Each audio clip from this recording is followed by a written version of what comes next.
Mr. Mayor, we're live. Thank you very much, Madam Clerk. I'd like to welcome everybody to the council meeting of Wednesday, September 11th, 2024. We'll call the meeting to order, and I'll just start off with a couple housekeeping items before we read the land acknowledgement. Please turn off your cell phones while in chamber, and when you do come, anyone who comes to speak during open forum or any deputations, please adjust the mic at the podium and speak clearly into the mic, as these meetings are being live streamed for those who are watching from home. The Township of Oro-Medonte acknowledges that we are situated on the traditional land of the Anishinaabe people and ancestral territory of the Huron-Wendat. The Anishinaabe include the Odawa, the Ojibwe, the Potawatomi nations, collectively known as the Three Fires Confederacy. It continues today as a home for diverse Indigenous people, including the historic Métis community in Penetang-Washing. The Anishinaabe people continue to have an enduring relationship with this land, specifically the Chippewas of Rama First Nations, the Chippewa Tri-Council, and the Williams Treaties First Nations. The Huron-Wendat Nation also continues to pay respect and protect their ancestors and heritage on this land.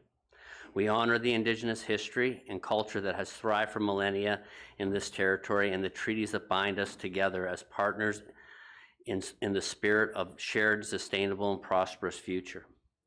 We are all treaty people. Our commitment begins with acknowledging the truth so that we can all move forward towards reconciliation. Madam Clerk, may we have a draft motion to adopt the agenda, please? Moved by Clark, seconded by Young. Be it resolved that the agenda for the council meeting of Wednesday, September 11, 2024 be received and adopted. Call the vote. All in favor? And that is carried. May we have a motion to go past 4 hours if necessary, Madam Clerk?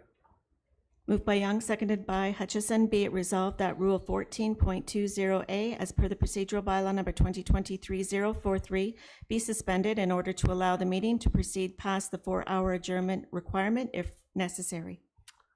All in favor? That is carried. Does anyone have any pecuniary interest to disclose at this time? Councillor Schell.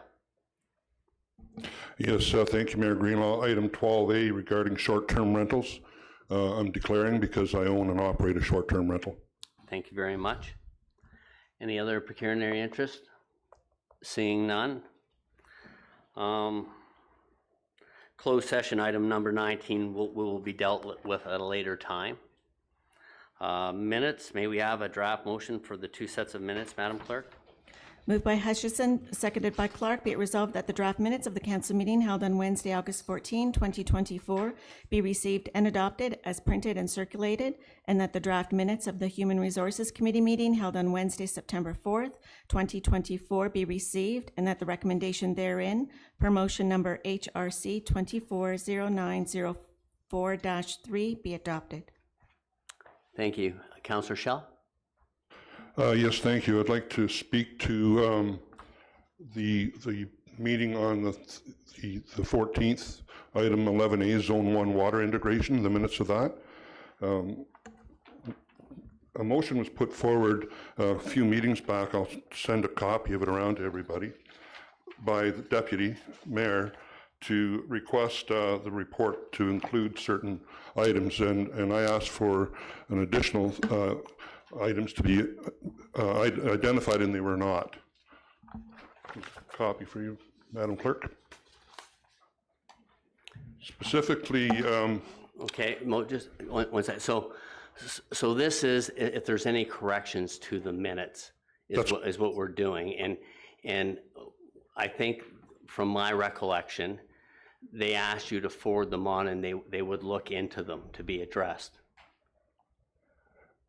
They were not addressed in this report, and now we're going to approve the report, and it's not complete.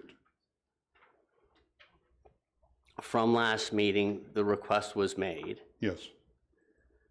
And the report came in the same meeting? The report, the KPMG report that was sent out. You're not speaking into the mic, sir. Yeah, I'm sorry. The KPMG report that was sent out to us and given to us at last meeting did not include the request that came back in March. No, but I believe when we discussed it is, these are to deal with the legal costs, Yes. okay? We don't need to pay a consultant to look at the legal costs. That's an internal thing that we can do. The KPMG report was to deal with a separate matter, and what was being done is you were trying to layer more things into something that the KPMG report that was being obtained to be added, to go outside of the scope of what the report was to focus on. Okay, then I guess my question, Mr. Mayor, is if we accept the minutes of the previous meeting, are we accepting to approve the finalization of the Zone 1 water? No, I don't believe so, but CAO Benz, please. Thank you, Mayor Greenlaw. Through you to Councillor Schell. For clarification, the council did pass a resolution at the meeting of the 14th to receive the presentation from KPMG. There was a specific schedule of the fees and charges bylaw that also formed part of that resolution, and there was discussion around amending those fees, and that bylaw is brought back before council today. And the third part of the resolution endorsed by council was that staff resume the Horseshoe Zone 1 integration project. So if there were questions for clarification on the report, they should have been raised on the meeting of the 14th when that report was presented and that motion was tabled before council.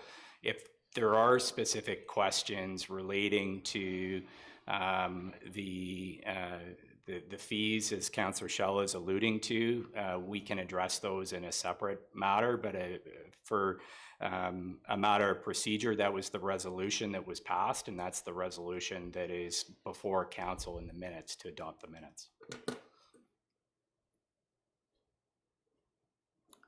Does that address your concerns and answer your question? No, it doesn't, but carry on. Well, if it doesn't answer your question and you're no clearer, then we want clarity. This seems to be an ongoing concern that I think we need to address. If there's something you're not clear about, then we're here, or staff's here to reach out beforehand, or myself, as I've offered multiple times. So that's what I would suggest. So is there anything we can do to make this clearer for you, or at this time, Councillor Schell? I just want to be assured, and the public wants to be assured that other members of the water users are not going to be bearing extra costs to them, and also the other taxpayers in the community that don't have municipal water, that they're not going to be paying for it. Okay. No, and we will make sure that process is held as legislated. Okay, You know, thank you. I have not received any requests myself personally, but you know, and I haven't heard it from any other councillors at this time. So Okay, you're thank the you. only one that's actually getting those questions, and well, we're glad you're there to take them for the public. Okay, so is there any other amendments or questions in regard to the minutes? And I'll call the vote. All in favor? And that is carried. We have, Madam Clerk, you put the Human Resources Committee minutes in there as well. Yes, that's correct. Okay, They're thank done you. with one motion. Thank you. Okay, thank you. Recognitions of achievement, we have none this week. Public meeting we do have, but it's scheduled for 4 p.m. So we will at that time move to the public meeting. So we're now on item 8, deputation presentations, of which there are none. Is there identifications from the public of any items of interest that they're not staying here for the rest of the meeting that need to be bumped ahead? Seeing none. So we're now at open forum. Madam Deputy Clerk, have we received any registrations? Yes, we received one from Jane Vooris for item 11B. Okay. So just before I call Jane to the podium, just adjust the mic so you can speak clearly into the microphone so people can hear you at home. And when you come to the podium, please state your name so it's on the record. Thank you.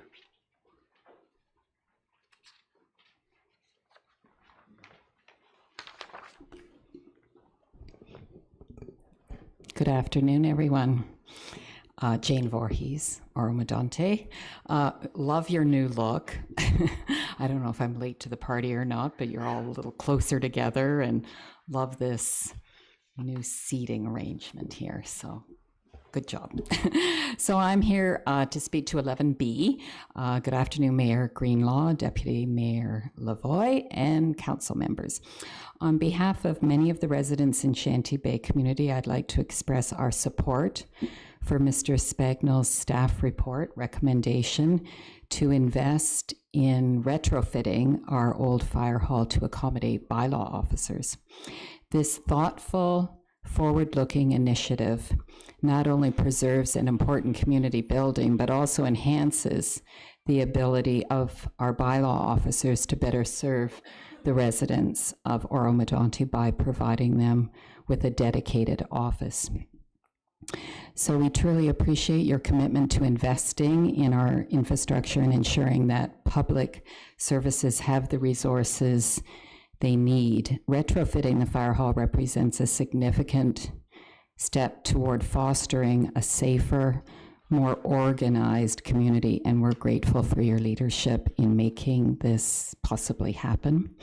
We also support and welcome the idea put forward in his report to establish an outward customer service component. This would go a long way to enhance community engagement and public relations.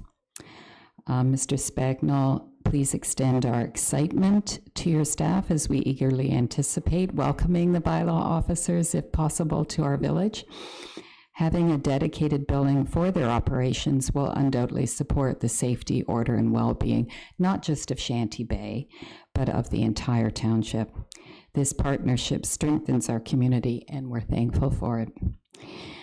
In reviewing the retrofit designs for the interior space, I see great potential for the building to integrate seamlessly with the surroundings of the sports field. As we prepare, hopefully, to welcome the bylaw office into the old fire hall, I believe we have an opportunity right now to enhance the exterior as well, making it a more welcoming and functional space for the staff and visitors. With that in mind, I respectfully request that council consider expanding the retrofit budget to include improvements such as landscaping, a driveway, and a clear, attractive sign for the building. These enhancements would not only improve the building's curb appeal, but also ensure that it becomes an inviting and accessible asset to all of Oro-Medonte residents. Once again, thank you for your leadership and commitment to our community, and we look forward to this exciting project. Thank you. Thank you very much, Ms. Voorhees. Voorhees. That's fine. I'll get it right. It used to be Smith, so. Okay. Yeah. Well, I don't want to wish any ill on your marriage, so I'll learn to pronounce the last name properly. Is there anyone else in chamber who would like to speak at this time? Just come, please adjust the mic and state your name and continue in. My name is Garth Daniels. I live on the 4th line. And it's just an observation. I wonder if we have given any consideration to purchasing speed cameras. Other townships are doing it, and it's a revenue maker. We have no police force like doing the concession roads or anything else. They do Highway 11, and it would be a way to perhaps have people slow down. I know people that have got fined in Barrie, and it's a lot of money, and it really gets your attention. And the other thing I wanted to mention, have we ever thought of installing speed bumps? And I don't mean a permanent one, but one that can be moved from spot to spot, taken out of the way in the winter, and it might slow people down. Anyway, that's all I have to say. Just give it some consideration, maybe. No, thank you very much. And we do have a traffic safety committee that is working on projects like that as we move forward. Is there anyone else to speak? Seeing none, that'll conclude the end of the open session. And now we're on to reports of municipal officers. Madam Clerk, may we have a motion for item 11A? Moved by Lavoie, seconded by Bard. Be it resolved, number one, that OCS 2024-029, Dylan Flannery, Director, Operations and Community Services, Community Sport and Recreation Infrastructure Fund, CSRIF grant application be received and adopted. Two, that council direct staff to apply for the CSRIF grant for the Phase 2 Horseshoe Valley Community Center project located at 739 Horseshoe Valley Road West. Okay, I'll open the floor for members of council. Any questions or comments? Councillor Hutchison. Thank you. Through you, Mayor Greenlaw. Dylan, thank you for making this application. It's of course of great interest, I think, to the entire community if we can move along Phase 2 of the community center. So do we have a timeline around when we would have an understanding of whether we were able to receive the grant?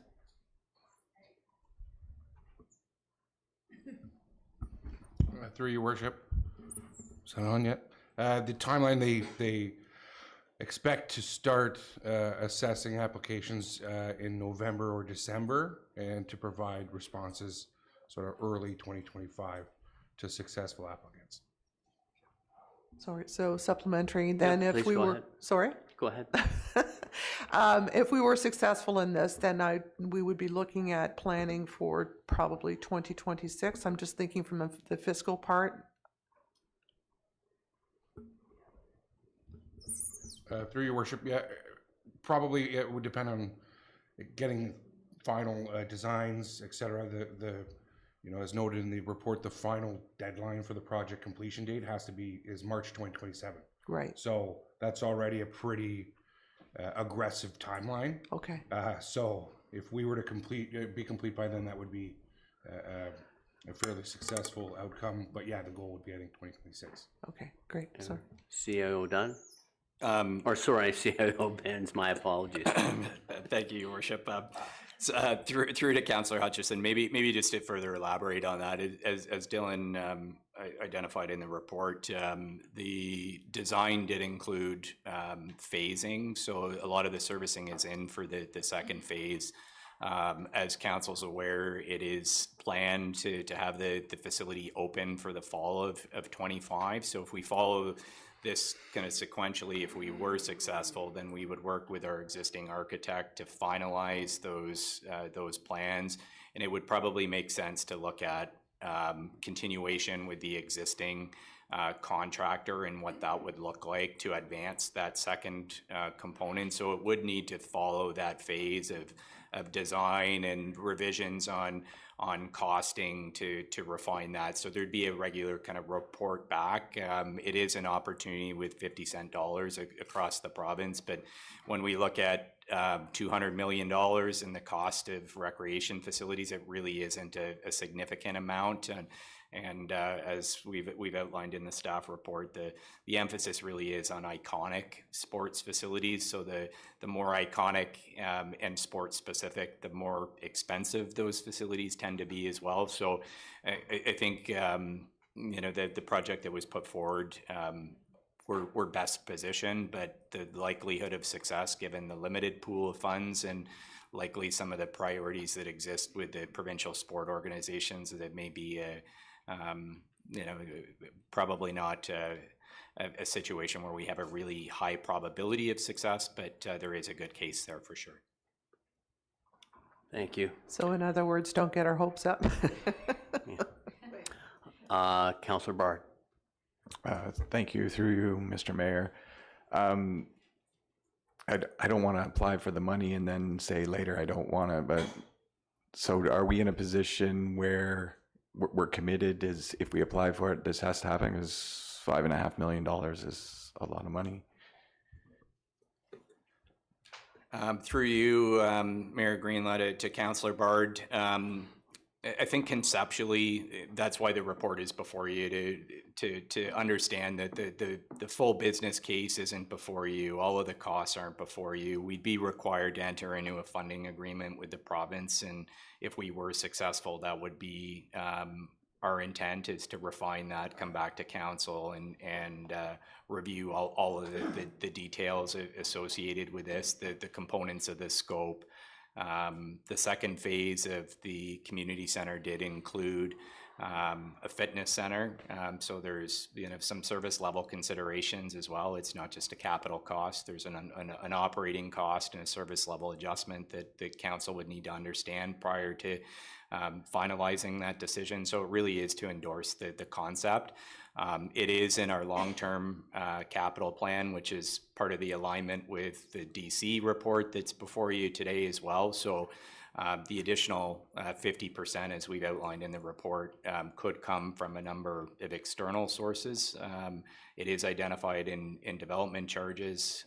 We will be collecting funds for that through development.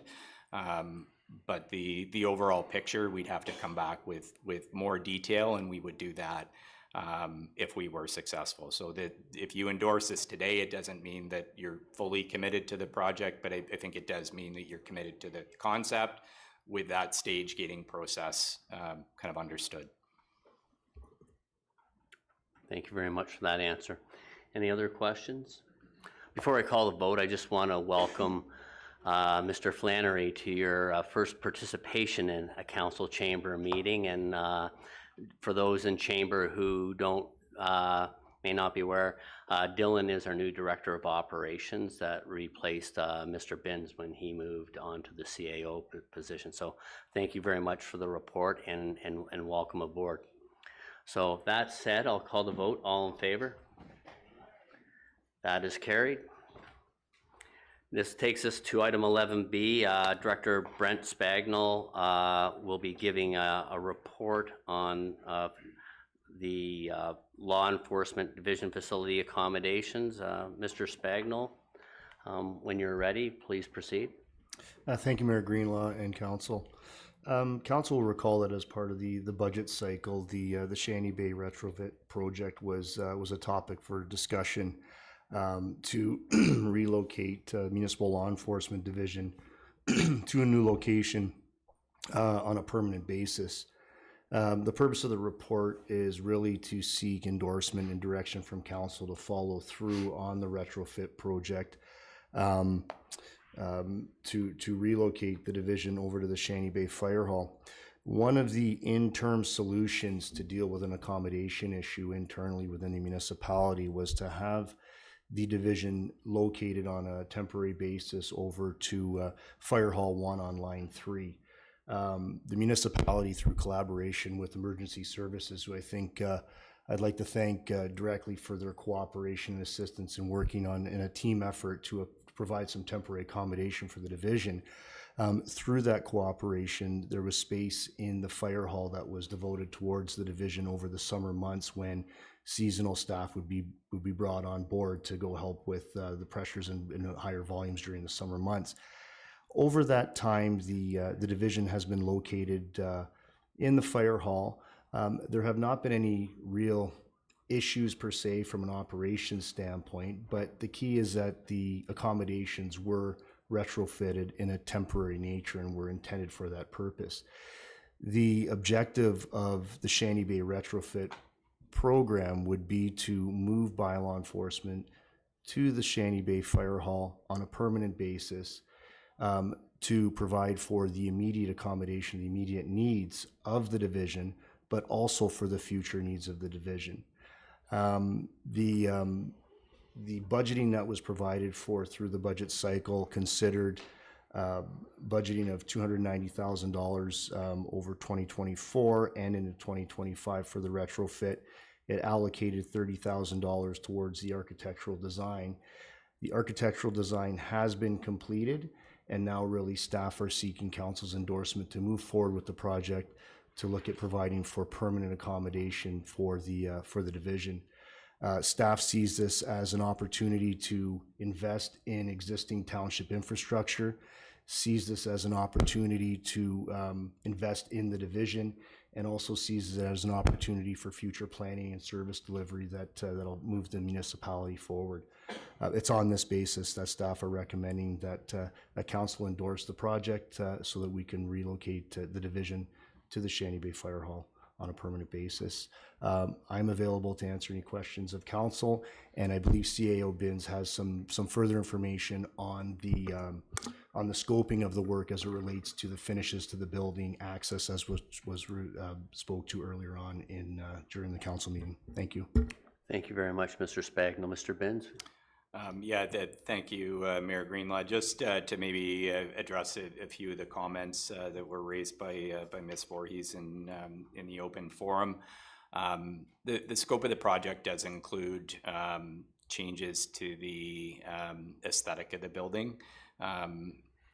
Just looking at some of the exterior cladding, some addition of windows, nothing really significant in terms of architectural features, but changes to accommodate the front entrance and blending the building in. So really just kind of giving the building a facelift, which will include some landscaping, and we'd work with our partners in the Horticultural Society to do that, as we do for a number of our civic buildings. So just to maybe highlight some of the scope elements. There are some other components as part of the scope to address some of the challenges with our outdoor rink volunteers and the storage of the materials for the outdoor rink, and a small heated vestibule that would go on the back and allow for storage materials and an upsized water service as well to facilitate the provision of an outdoor rink. And hopefully we have some weather to support that this coming winter, but those are some of the other kind of community-based and forward-facing elements of the project as well. Thank you very much, Mr. Binns. Council, I'll open the floor at this time for any questions or comments. Councillor Clark? Fantastic. Thank you, Mr. Mayor. Through you to Mr. Binns. I think there was only 2 items that you didn't address. One would be the paving, which maybe we can steal from your old department if there's any money left in the paving department, and the addition of a sign, just to make sure that people are recognizing the fact that it is where municipal law is and they're welcome to visit. Yeah, thank you, Councillor Clark. Yes, certainly a sign would be part of that, and we've got a signage strategy that we've been rolling out across the municipality, so that would certainly form part of it. And we do know how to pave things as well, so we can. That's not in the scope at this point, but it will be, and we are looking at a number of our parking lots as part of the capital plan. So we'll likely look at putting those out as provisional as part of our overall paving program in the 25 and 26 budget. Thank you. Any other? Oh, Councillor Hutchison. Thank you, Mayor Greenlaw. Does this then render the trailer that we have here at the municipal offices defunct? Is it currently defunct, or is it an asset we can divest of? Through to Councillor Hutchison, really good question. As I think all of council is aware, and we've highlighted some of the challenges with staff accommodation across the municipality. This building, for example, hasn't been enlarged outside of the trailer that you're speaking about since amalgamation. But our staff has grown significantly, so we've really optimized the use of the space here. As we continue to grow as a municipality, we're going to have additional service demands and accommodation pressures that we need a solution for, and that'll be part of what we're working on for the 25 and 26 budget in terms of a longer strategy for that. It's not occupied at this point. I wouldn't say that it would be defunct and an asset that we would want to get rid of. It may very well be an asset that we have to use out of necessity to accommodate in the short term until we have a longer term provision. This report by Mr. Spagnol is an example, I think, of using the assets that we currently have and optimizing our resources to extend the life of those assets. It is much cheaper to do that than looking at new space.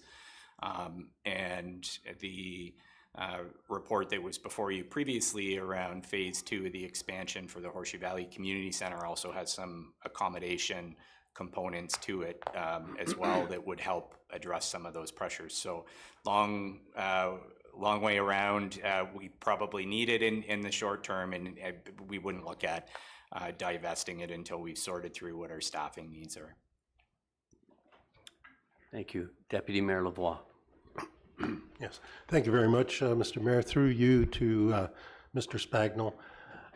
What are the current accommodation capacities for the plan design, and how many years do you think it will assist in accommodating bylaw enforcement? Through Mayor Greenlaw to Deputy Mayor Lavoie. So currently the department consists of 10 full-time staff, 10 team members. The idea is that the building would be able to accommodate for up to the next 10 years from a staffing perspective. There's multiple shifts that would be integrated in through the building. There's other aspects of work that would happen, but as far as the time frame goes, we're looking at basically a 10-year time horizon. The expectation is that we're expecting that municipal law is going to be we're going to be getting a little bit more busier in certain aspects and whatnot. So the idea is to have the capacity there. As far as the capacity in the building right now, I'm unsure of that number, but I know it's a 10-year time frame, and there's multiple shifts and things like that where there will be accessible user stations or workstations where there might be officers subbing in and out and staff members subbing in and out. So it does provide for capacity over a number of years. Thank you very much for that. Any other questions? Councillor Schell? Yes, thank you, Mayor Greenlaw. Through you to Brent Spragnell and CEO Dunn. Binns, beg your pardon.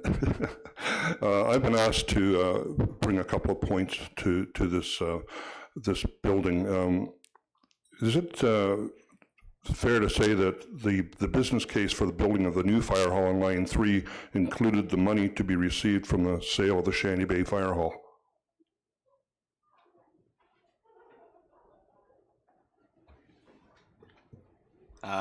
We do have Ms. Morrow on, but I think the proceeds from the fire hall would go back into the reserve, and this project is funded from a reserve. So essentially, it is those net proceeds, any sale of assets go back into that reserve. We do have a facility reserve, and that's where the funds would be drawn from.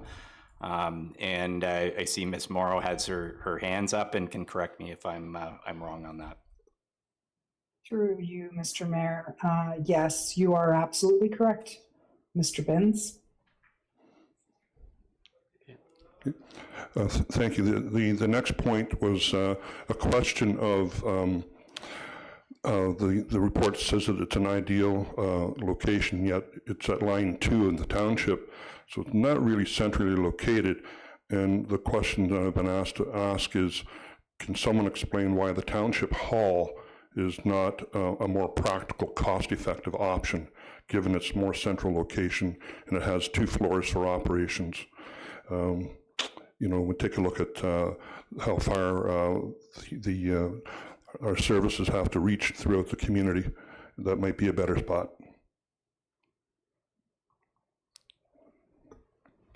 Through you, Mayor Greenlaw, maybe just what are you referring to, the existing fire hall? No, the existing town hall. The original town hall on Line 7 and 1516 Side Road. The old town hall? The old town hall. I can address that. Yes, thank you. The old town hall is used by environmental services, and it wouldn't have the capacity to accommodate municipal law. How many employees do we have there in the waterworks?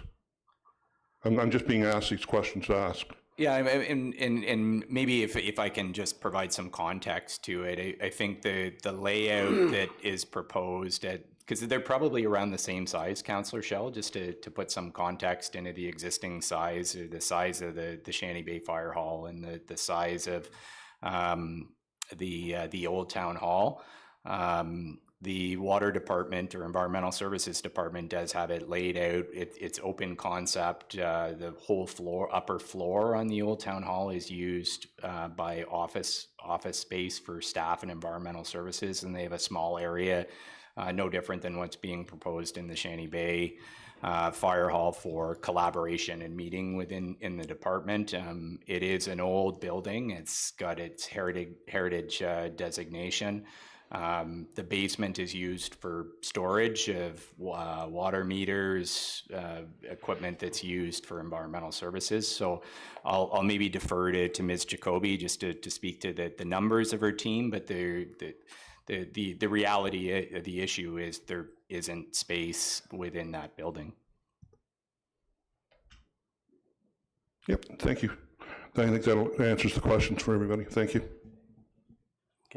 Thank you. I think the important message here is that the township is utilizing buildings that have taken out of service, and we're reutilizing them for other services to best serve. And you know what? I do feel bad that bylaw had to work out of a trailer in the cold of winter, and it's not as adequate as being into a fully suitable built building for what they provide. So, Deputy Mayor Lavoie.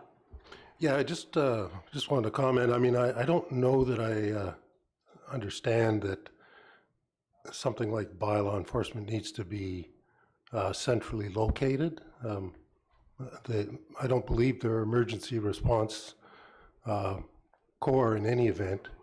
So I think where they're presently located and where they're going to be located is in my opinion, an adequate location.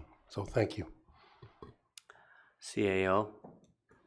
If I could, Mayor Greenlaw, just one other point around general accommodation and our operations staff. And you'll note in the design, there are a number of touchdown stations, and we have a number of touchdown stations in this building and touchdown stations in all of our buildings. So whether it's building inspectors, environmental services, or some of our technologists in roads, that they, to make efficient use of their time, they can drop in, they can touch down, they can use a printer instead of having to drive back and forth to one point. So I think, you know, with flexible work, we've certainly become more efficient in optimizing the use of our spaces. And so just a point generally around this, that although this is for municipal law, it does serve as another location in a corner of the township, and municipal law do touch down. If they're in the north end of the township, they'll be touching down in some of the northern facilities, and the new school and community center has a number of touchdown locations to support that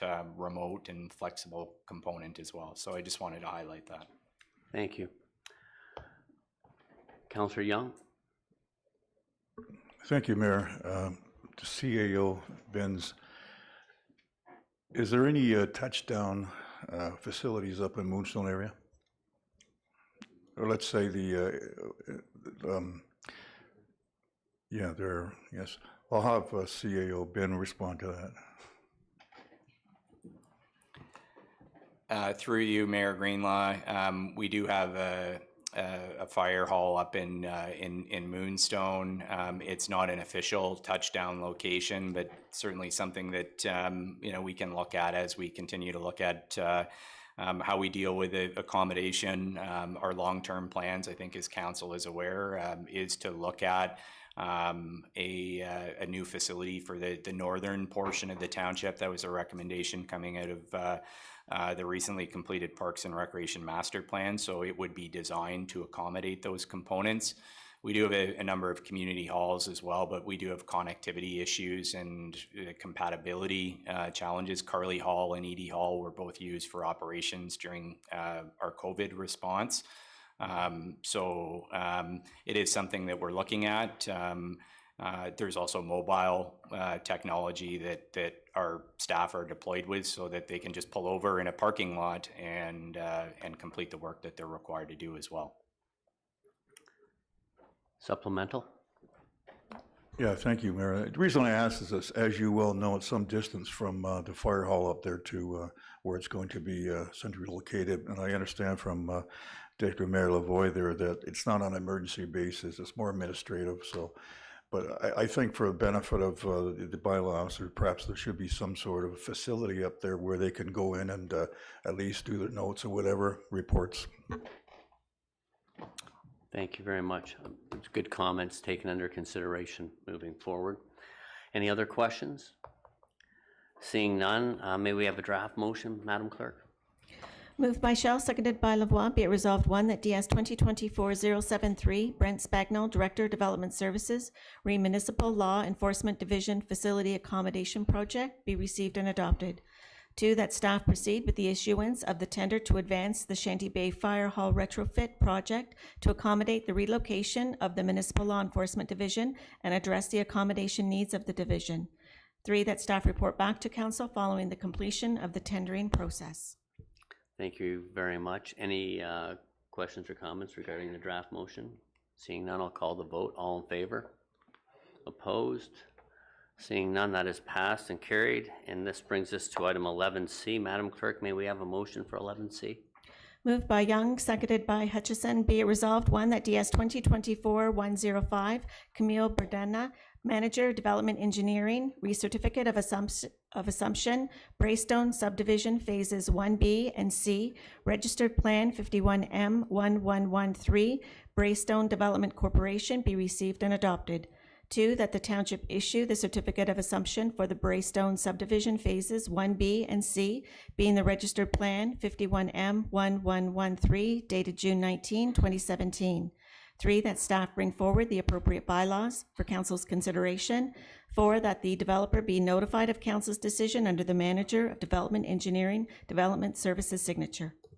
Thank you, Madam Clerk. Any comments or questions regarding this matter? I just have one question.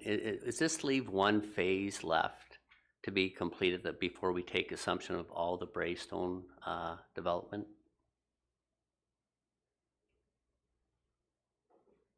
To you, Mr. Mayor. The Braystone development has been developed in 2 phases. However, each phase of development has multiple stages. So this report here takes care of stages B and C, which are what we would call maybe a second phase of the first phase. The remaining phases go from 2A, B, D, C, and E and F. So there's 3 more stages following this assumption. Okay, perfect. Thank you very much for that clarity. Okay, so I'll call the vote. All in favor? Opposed? Seeing none, that is carried. Brings us to 11D. Madam Clerk, may we have a motion for 11D, please? Moved by Bart, seconded by Shell. Be it resolved, one, that ES 2024-16, Michelle Jacoby, Director, Environmental Services, Municipal Stormwater Infrastructure Bylaw, be received and adopted. Two, that draft bylaw 2024-090 to regulate and control the use of municipal stormwater infrastructure in the Township of Oro-Medonte be brought forward for council's consideration. Thank you. The floor is open for discussions or questions or comments. Seeing none, I'll call the vote. All in favor? Opposed? There's none. That is carried. Does that take us to 11E, Madam Clerk? May we have a draft motion for 11E? Moved by Clark, seconded by Lavoie. Be it resolved, one, that ES 2024-17, Michelle Jacoby, Director, Environmental Services, Municipal Sewer Use Bylaw, be received and adopted. Two, that draft bylaw 2024-091 to regulate and control discharges into the municipal sanitary sewage works in the Township of Oro-Medonte be brought forward for council's consideration. Thank you. Open the floor for any questions. Councillor Young? Thank you, Mayor. Just a comment to Ms. Jacoby. Thank you for the report and the definitions. I appreciate that to a further understanding of pollution. Thank you. Thank you. Any other questions or comments? Seeing none, I'll call the vote. All in favor? Opposed? That is carried, Madam Clerk. Brings us item 12. I'm just watching time management here. Is 13 minutes enough, or do you want to jump through some other stuff on the agenda, Mr. Binns, before we go to 12?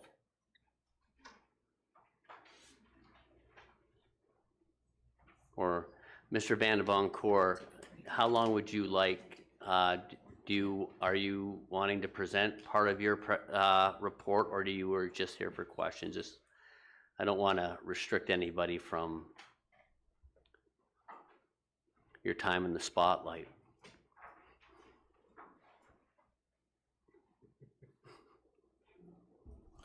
Thank you, Worship. Thank you for your consideration there. Good afternoon, members of council. It was my intent to provide a very brief overview of my report and leave it open for any questions that members of council may have. Okay. Well then, Mr. Binns, are you fine if we move forward with this now? I think we'll be able to get there by 4. And I don't see Mr. Tam here. I believe he is coming in in person, so I think that would make sense, Your Worship. Perfect. Okay, thank you. Mr. Van de Boncourt, when you're ready, please proceed. Thank you, Worship. Members of council. Just 1 sec, sorry.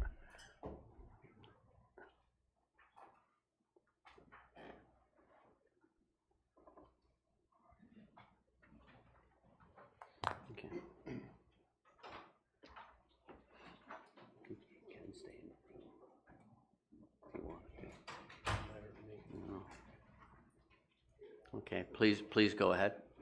Thank you, Worship. So on your agenda is an information report on the action and activities of the Township of Oro-Medonte to address the matter of short-term rental accommodations in the municipality. It's an extensive report. It provides the history over the last 7 years, both from a planning action standpoint and municipal law enforcement standpoint. In the report are several past reports that have been cited in terms of providing members of council a good understanding of the history of this issue, how it's tried to be addressed in the Township of Oro-Medonte, the actions taken by staff over those years, and in particular the actions taken by this council since it took office in December of 2022 in terms of trying to address this issue.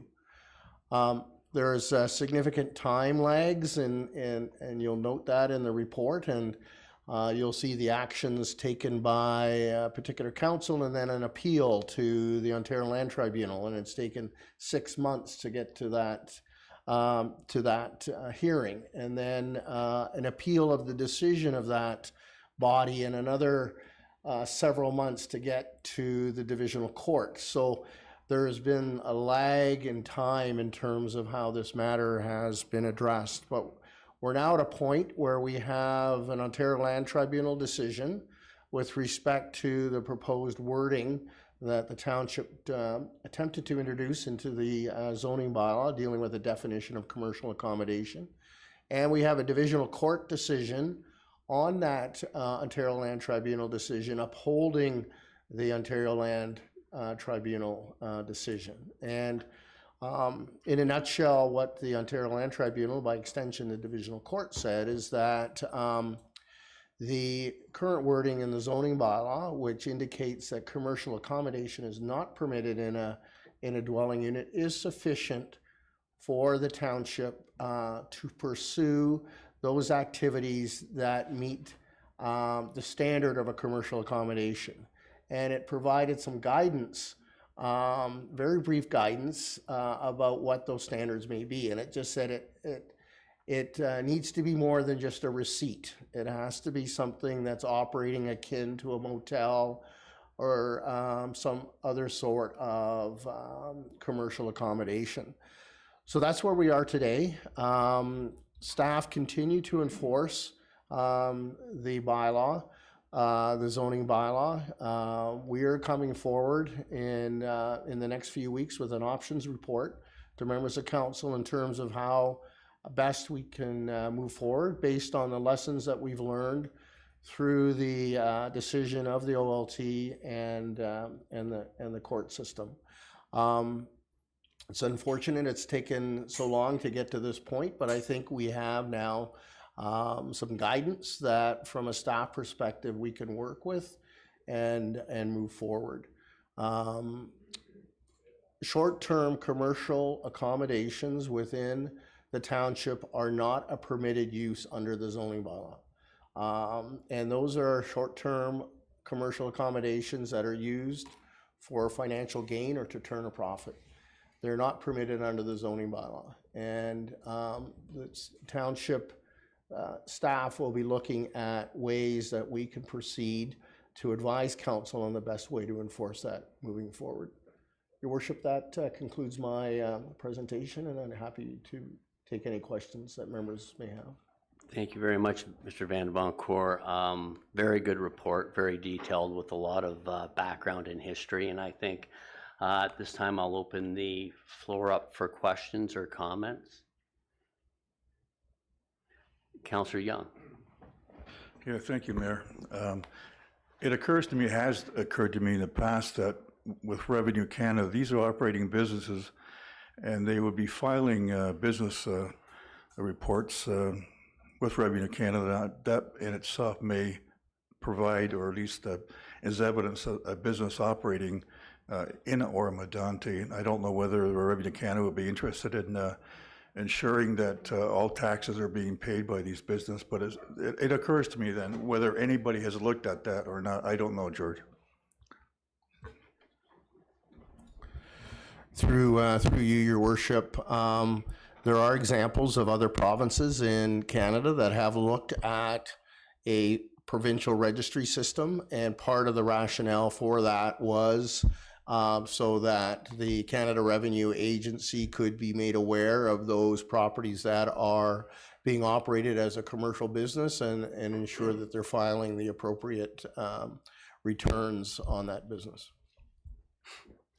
Thank you very much. Deputy Mayor Lavoie. Yeah, thank you very much, Mr. Mayor, and thank you very much, Mr. Vadeboncur, for your report. I think ultimately it might be a question of following the money. As much as anything else, there has been a recent Canada tax court ruling that indicates that people who operate short-term rentals have to pay HST, or the purchaser of the home has to pay HST on a home that's being used as a short-term rental. That 13% additional tax on resale might prove an opportunity for the township in terms of ensuring that these uses where they're not permitted are restrained. And I suppose that should be something that we can use going forward.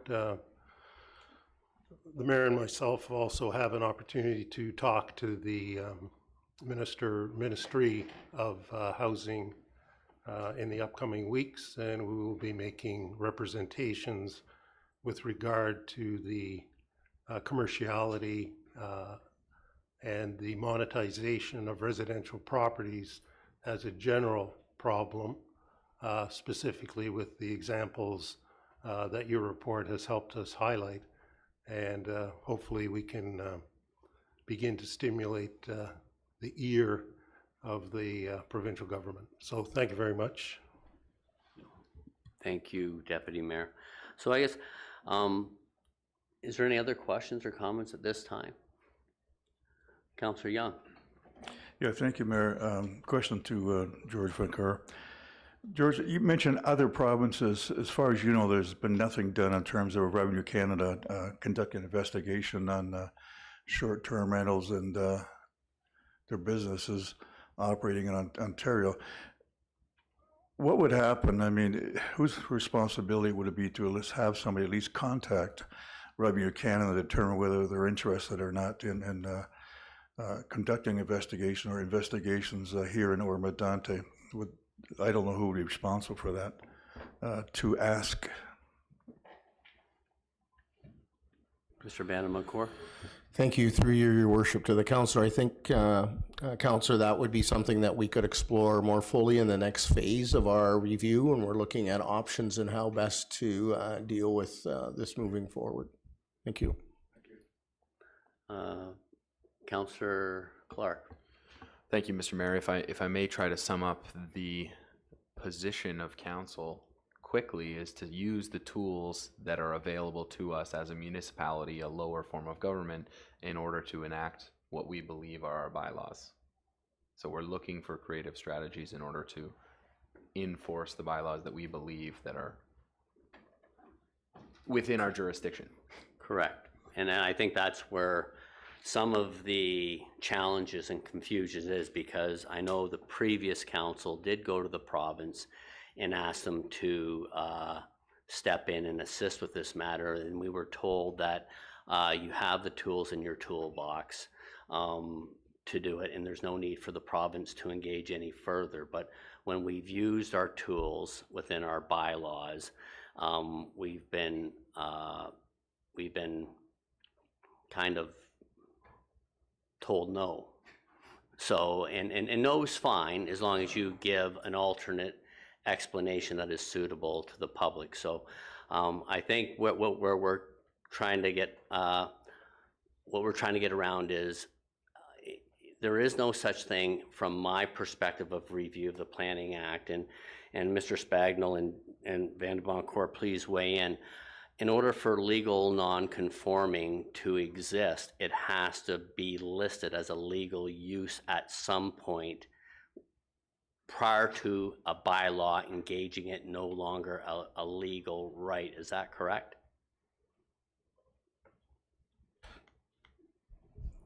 Your worship, I think your description is correct. The only caveat I would indicate would be a zoning bylaw. So if the use existed as a legal use under a previous zoning bylaw, and the new zoning bylaw changed the use on the particular property, and that use was legal before, it retains a legal non-conforming use. Okay. And my understanding from the original bylaw, when Oro-Medonte merged of 97-95, our zoning bylaws did not list temporary accommodations or a short-term rental in any of the residential zones within the township. Is that correct?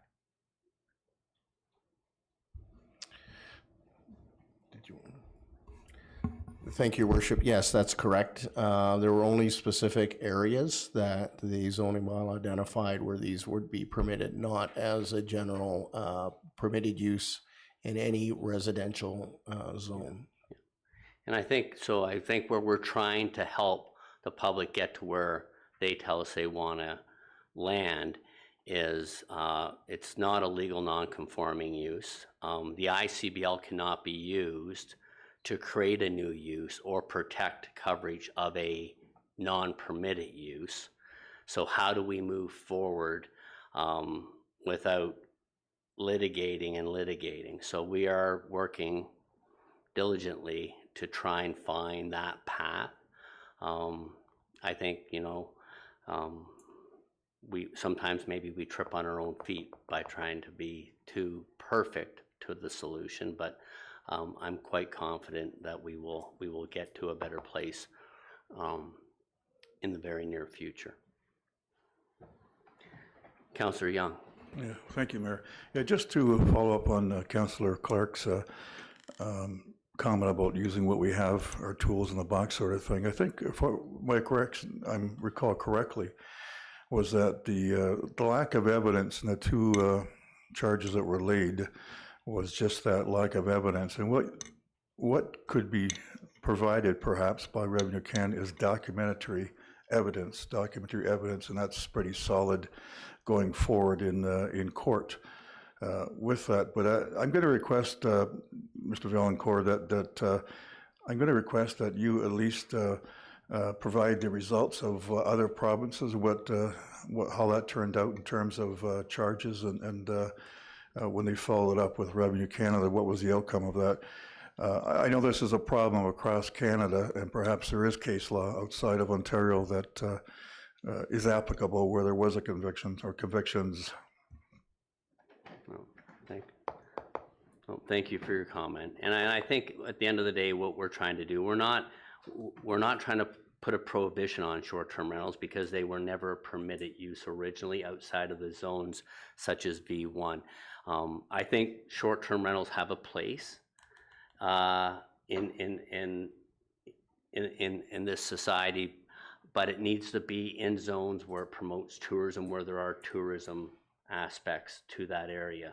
Unfortunately, what it does, it changes the character and the safety within residential zones, and that's one of the key pillars of the Planning Act, and our responsibilities of the council is to provide safe communities and neighborhoods to our residents. So if there's not any other questions, then I'll ask Madam Clerk for the motion, please. Moved by Bard, seconded by Clark, be it resolved that the report as listed under item 12, reports of municipal officers for information only, be received. All in favor? Opposed? That is carried, Madam Clerk. And so now what we are 4 o'clock, and I see Mr. Tan has joined us. So do we want to take a 5-minute break so Mr. Tan can get set up to present? Does that make sense to staff, Madam Clerk? Yes, thank you. Okay, thank you. Okay, so 5 minutes and we will reconvene at 10 after 4.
Mr. Mayor, we're live.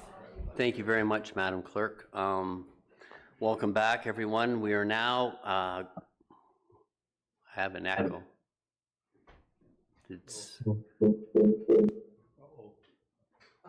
not going to point fingers.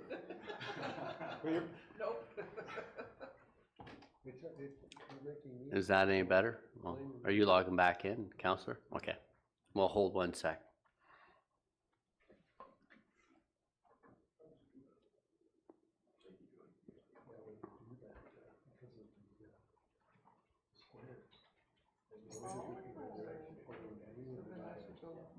Yeah, that's right. Now you're pointing it. Okay. Okay. Welcome back, everyone. We're at item 7 now, which is a public meeting for development charges. This public meeting has been called pursuant to Section 12 of the Development Charges Act 1997 as amended. The purpose of the meeting is to give the public an opportunity to ask questions, provide comments, and make representations of the 2024 Development Charges Background Study and proposed bylaw. This study calculates new development charges for eligible township services. To date, the Council of the Corporation of the Township of Oro-Medonte has not made a decision on this matter other than proceeding to a public meeting. Only after comments are received from the public and township staff within an appropriate time period will Council make a decision on this matter. Notice of a public meeting was published on the Township website on both the Development Charges webpage as well as the Public Notices webpage on August 21st, 2024. The Development Charges Background Study and Draft Development Charges Bylaw was posted to the Township's website on August 23rd, 2024. Further, at the August 14th, 2024 Council meeting, Byron Tan, manager of Watson & Associate Economist Limited, provided presentation regarding development charges. At the September 4th, 2024 Development Service Committee, staff provided a report with background study and draft bylaw. Deputy Clerk, if there are any other correspondence that received regarding this matter? No, Mr. Mayor, there were no correspondence comments received. Okay, thank you. All persons presented with will be afforded the opportunity to ask questions, provide comments, and make representations in respect to the proposed development charges, DC bylaws underlying background study. I will now turn the meeting over to Byron Tan, manager of Watson's Associate Economist Limited, for a brief presentation of the findings of the study. Mr. Tan? Perfect. Good afternoon, Your Worship, members of council, staff, and members of the public. I'm happy to be here today to provide you with a presentation. As you had mentioned, a mandatory public meeting under the Development Charges Act. So just waiting for my slide deck. Okay, and next slide, please. So as you had mentioned, we're here today as a mandatory public meeting. Format of the meeting will be with some opening remarks, as you've already done. I'll go through a bit of a brief overview of the purpose of the public meeting. We'll go through the study process and timelines, a quick recap of the development charges, legislation. Again, most of the stuff I've already presented in a prior meeting. However, for the benefit of the public, I'll just kind of go through it very briefly. And then subsequent to that, I'll be presenting the findings of the study, the growth forecast, the draft the calculations, and then as well providing you a little bit of a comparator compared to your of your DCs compared to your peers and other municipalities. And then after the words, I'll pass it back to council for opening questions, whether it's to staff or from the public. Next slide. So the purpose of the public meeting, so I'm here today just to provide you with the mandatory presentation.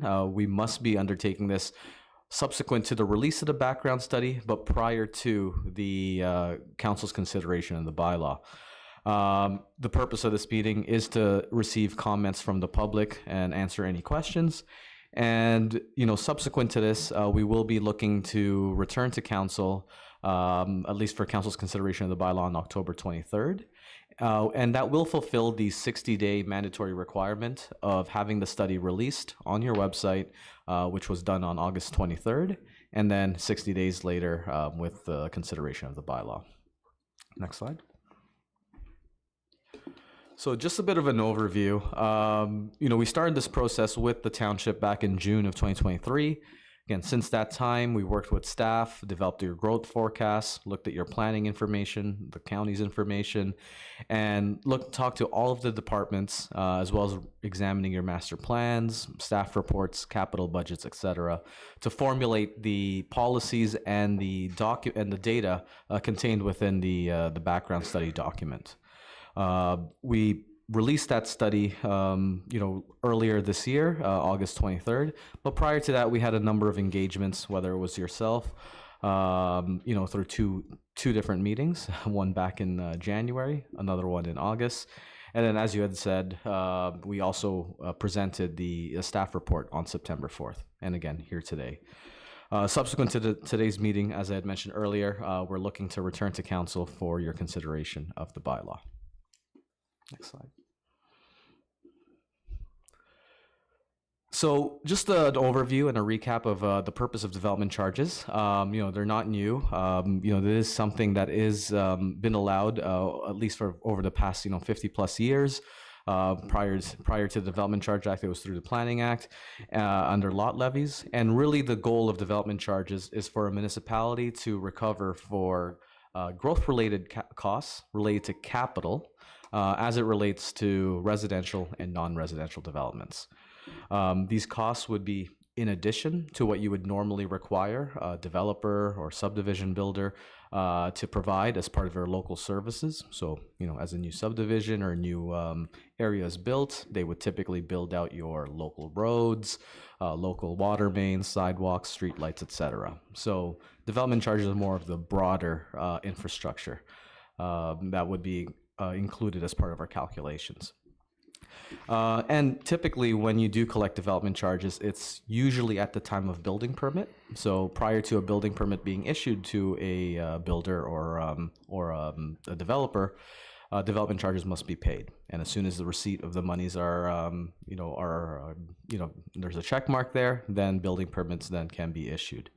Now, there are opportunities to have, prepayment of the DCs, delayed payment of the DCs, but that can all be done through various agreements that you can undertake with specific developments.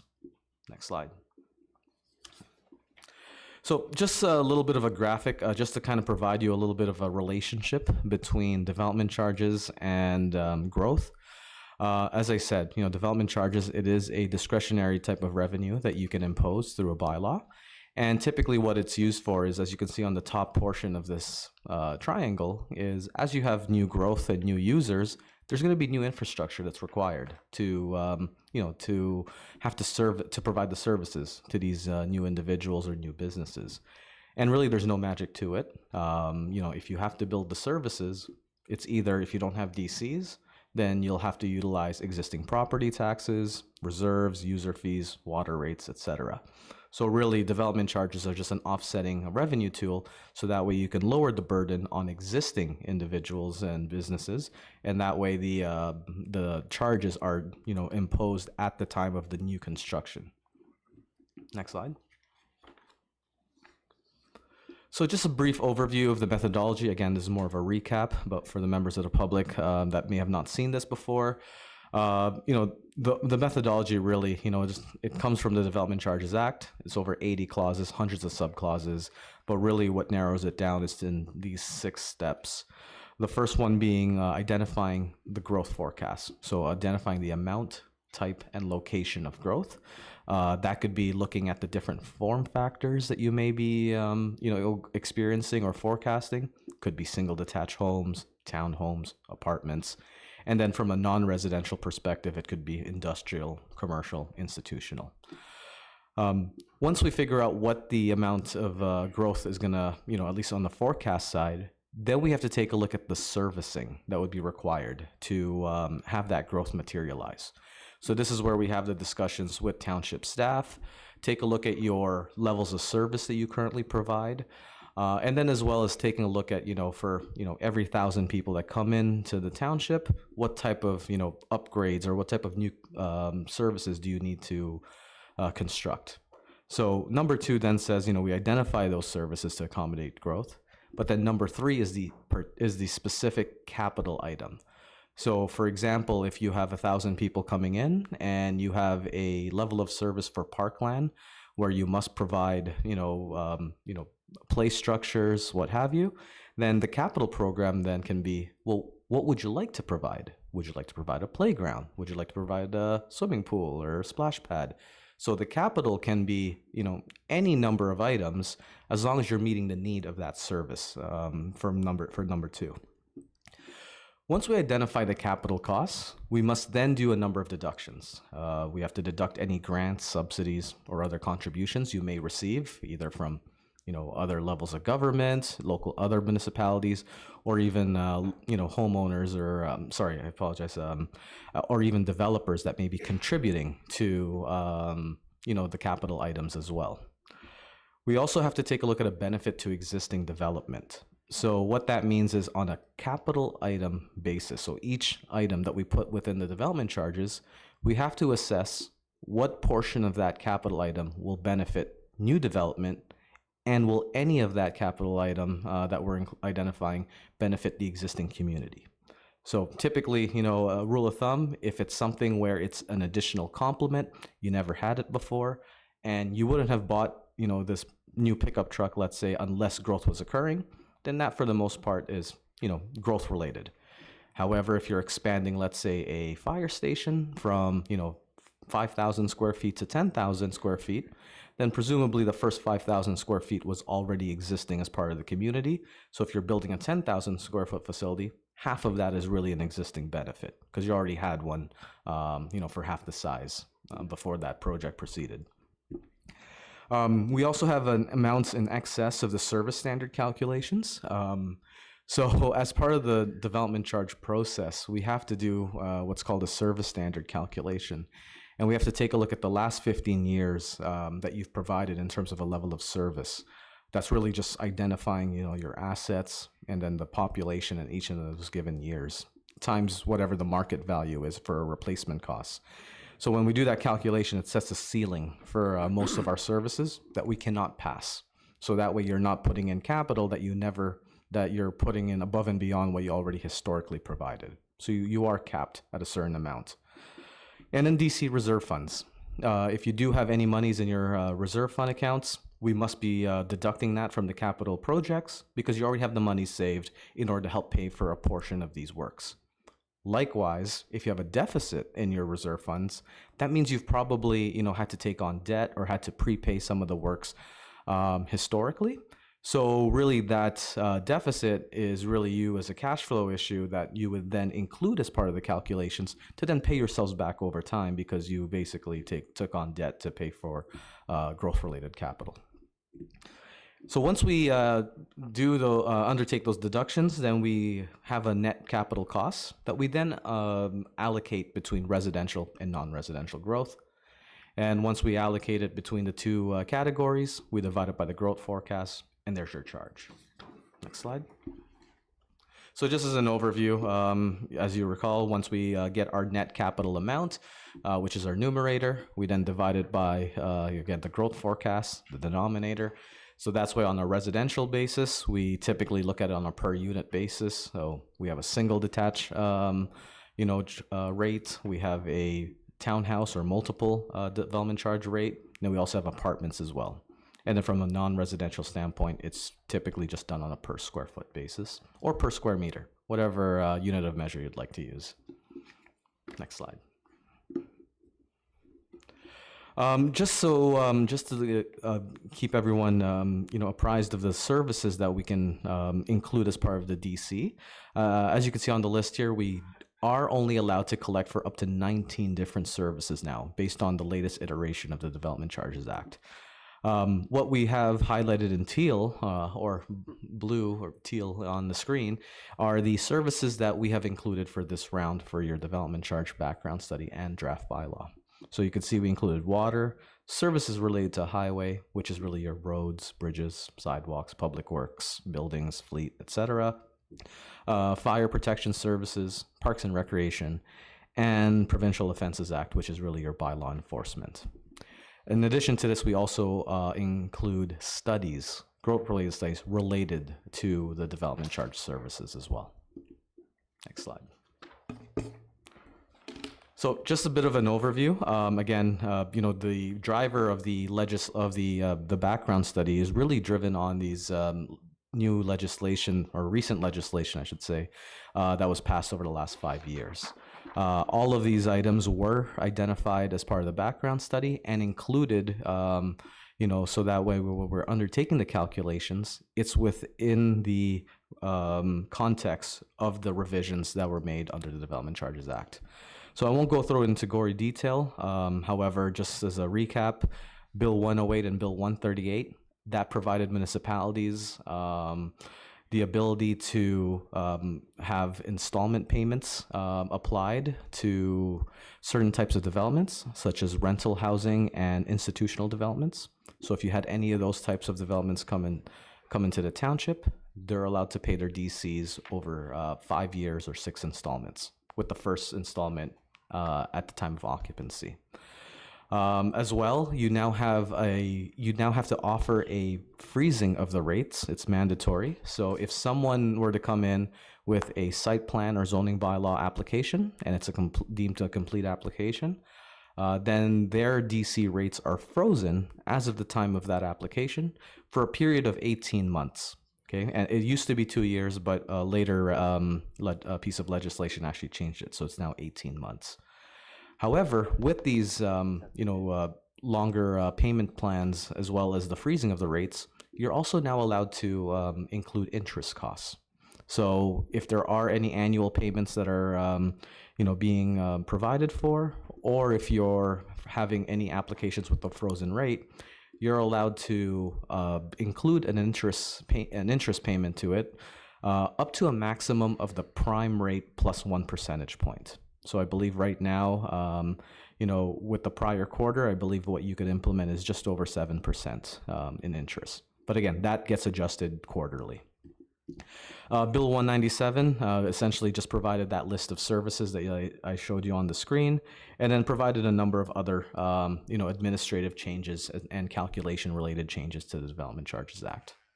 Bill 213 added the exemption for universities. So if there's any buildings on university lands, all those buildings would be exempt from development charges. And then Bill 109, rules for the treasurer. So when they provide their annual reporting statements, there's just additional fields and additional information they have to provide to the province. Next slide, please. You've seen this already, but just a recap for the public. The most recent changes really are from Bill 23 and Bill 134 and 185, which I'll show you in a moment. Essentially, Bill 23 provided a number of reductions to the Development Charges Act by adding a number of exemptions, discounts, and more administrative, work for the municipality. So in terms of DC exemptions, we now have to exclude any inclusionary zoning units, nonprofit housing, additional residential units. There's certain criteria that you have to adhere to, where it would be they would not have to pay a development charge. And then we also have affordable owned and rental units, which just came into effect actually June 1st of this year. And I'll talk about that in a moment.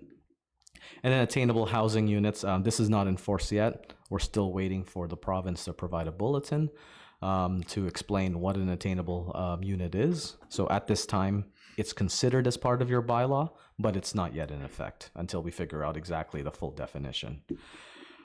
Rental housing discounts, if you do have any rental units, any rental developments come into town, they are allowed to get a discount on the development charges. A 1-bedroom or less gets a 15% discount, a 2-bedroom gets 20% discount, and then a 3-bedroom or more gets a 25% discount on your DCs. For some municipalities, particularly the upper tiers, they used to be able to collect for housing services. That's now been removed as a DC eligible service. And then as well, we're now allowed to collect for studies, whereas Bill 23 removed it. Bill 185 added it back. And it does say on the note here, potentially land. That actually has not been proposed by the minister yet, so we don't know which services would be ineligible for land capital costs. So as of now, we are still including it until the province says otherwise. And then you can see some other items here. The mandatory phase-in, there used to be a mandatory phase-in where you pass a bylaw, you must go down to 80%. That's been removed. And then as well, as I mentioned, you can impose an interest rate. The Act just provides now the maximum interest rate plus 1 percentage point. There's also some work for the Treasury Department to have to allocate the monies at the beginning of the year for water, wastewater, and roads. Now, allocate does not mean spend. It just means that, if you're collecting $100,000, let's say in 2024, in 2025, you now have to make sure 60% of that 100,000, so 60 grand, is actually earmarked for a project. Again, that only applies to, in your case, water and services related to a highway. And then your bylaw now is able to go up to 10 years. However, I would just like to note that even though it can go up to 10 years, I would suggest you monitor your tenders and your estimates, because what we typically find is, once you actually go to RFP, some of your capital items may even exceed even just inflationary increases to your bylaw. And if that happens over time, you start building a gap, and then you're really just under collecting, into the future. Next slide, please. So just lastly on the legislation, again, Bill 134, that provided additional definitions for the affordable housing exemptions. So that actually includes an income qualifier. So historically, under Bill 23, it essentially just said, if your purchase price or rental is less than 80% of the average market rental or owned ownership, then basically you're exempt. Now they actually provide a income qualifier. So you have to be within this criteria in order to be considered affordable. And Bill 185, this is the latest one that came to fruition. This was passed in June 6th of this year. And essentially, as I mentioned, remove the mandatory phase-in. We are now allowed to include studies. We can also, that's where it also reduced the 2-year rate freeze to 18 months. And we have a number of other minor amendments and modernizing the public notices. So now if you don't have a local newspaper, you can actually publish on your website or some electronic medium that the clerk deems appropriate. Next slide, please. Just to provide you a bit of an overview, although you can collect development charges, there's a number of mandatory exemptions you must adhere to. So, with the upper and lower tier governments, so if the county of Simcoe were to build something, they don't pay a DC. Likewise, if you built something, you wouldn't pay a county DC. School boards as well, they don't pay the local development charges. Industrial building expansions, they can expand up to 50% without having to pay a DC. And I mentioned all the other items on this list. So this is just here for illustrative purposes. Next slide, please. In addition to the mandatory exemptions, municipalities are allowed to add any discretionary exemption they see fit. The rule of thumb is everyone pays the DC unless it's mandatorily exempted or unless you exempt them through these discretionary exemptions. So you may reduce the DC in whole or in part. So you could do it by a brushstroke approach, the whole charge. You can look at it by service, or you can even look at it by different types or classes. So as an example, you can exempt places of worship, or you can even reduce the DC as well for non-residential. You may phase in the charge over time if you feel that it increases to a level that you feel that you want to defer a little bit. Now, keep in mind that any changes and any additions to a discretionary exemption must be funded via non-DC sources. So any exemptions that are provided for, you must now fund from either property taxes or your water rates. You can also provide redevelopment credits, which most municipalities do. Most of them do have them in their bylaws. And what this means is that if a house burns down, they should be allowed a period of time to rebuild it without having to pay a DC. Again, you would typically set a time frame for that, maybe 5 years or whatever you'd like.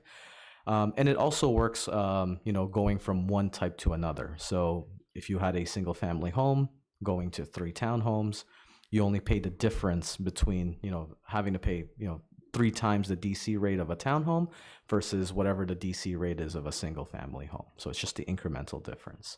And also works between going residential, non-residential, and vice versa. Now, in terms of the township's current discretionary exemptions, we've included them as part of your draft bylaw and have maintained them from your last study. So we still have included the places of worship, farm buildings, and hospitals. Again, that's for council's consideration. Next slide. Just to provide you a bit of background with respect to the affordable housing exemptions. As I said, the left-hand side provides the definitions related to affordable housing. And with respect to Oro-Medonte, you can see on the right-hand side, these are the thresholds for the affordable rental and owned units in order for those units to be considered exempt. So I'll just start at the bottom, the affordable owned units, so an actual purchase price. If you're a single family home, semi-detached, or townhome, multiple, you have to sell the house for $488,600 or less in order for it to be exempt. Likewise, for apartments, it has to be less than $423,000 for the unit to be exempt from DCs. And then in terms of affordable rent, you could see a bachelor apartment needs to be less than $1,020. A 1-bedroom, $1,284. 2-bedroom, $1,485. And then the 3+ bedrooms, $1,709. Next slide, please. So just wanted to just provide a bit of an overview. I won't spend too much time on this, but as part of the background study, we also provide what's called a local service policy document. And what that is, it just highlights exactly what you consider to be what's included into the DC background study versus what the expectation is that you require a developer to build, as part of their local subdivision, right? So they must build, the local roads, the local, sidewalks, street lights, water mains, etc. So we just have that document that we always put into place, just so that we are in line with Section 59 of the Act of, not, putting in a capital item that was not talked about at all. Next slide. So just coming to the closing slides, essentially just looking at the actual impetus of the calculations. If you take a look, we have the growth forecast summary that was included as part of the DC study. So you can see within the forecast, we looked at a 10-year planning horizon because that was the best known information we have at this time. We broke it out into 2 different categories, one being the 10-year for really the totality of Oro-Medonte. And then we have an urban 10-year, which is essentially the areas within the municipality that would be serviced with municipal water. Because, if you're not serviced with municipal water, then why would you pay a water DC if you're always on private servicing? So in this case here, for the 10-year forecast, we're anticipating a population increase of just under 4,400 people. And that translates to over 1,700 homes. Again, that 1,700 homes is a mixture of singles, multiples, and apartments. And we're estimating roughly 752,000 square feet of non-residential. Again, industrial, commercial, institutional.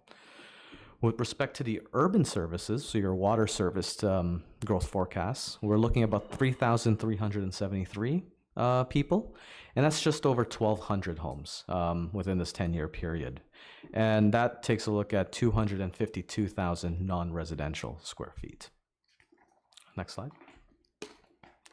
So just to provide you some context, your current development charge rates right now, if you're within the rural area not receiving any water or wastewater, as a single family home, you're about $16,600. And as you can see, going from left to right of this table, the smaller the unit, presumably there's less people in them, so the charge goes down. So a multiple is about $13,493.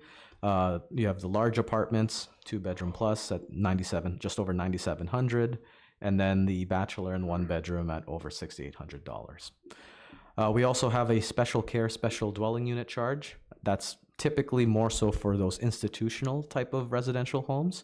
So really, if you ever had like, you know, a retirement home, like a Chartwell come into town, then it would be, you know, $6,000, let's say, per unit, rather than looking at it from a non-residential amount, which again, potentially, you know, if you could technically slice and dice that building into what would be residential versus what would be more that commercial, institutional amounts.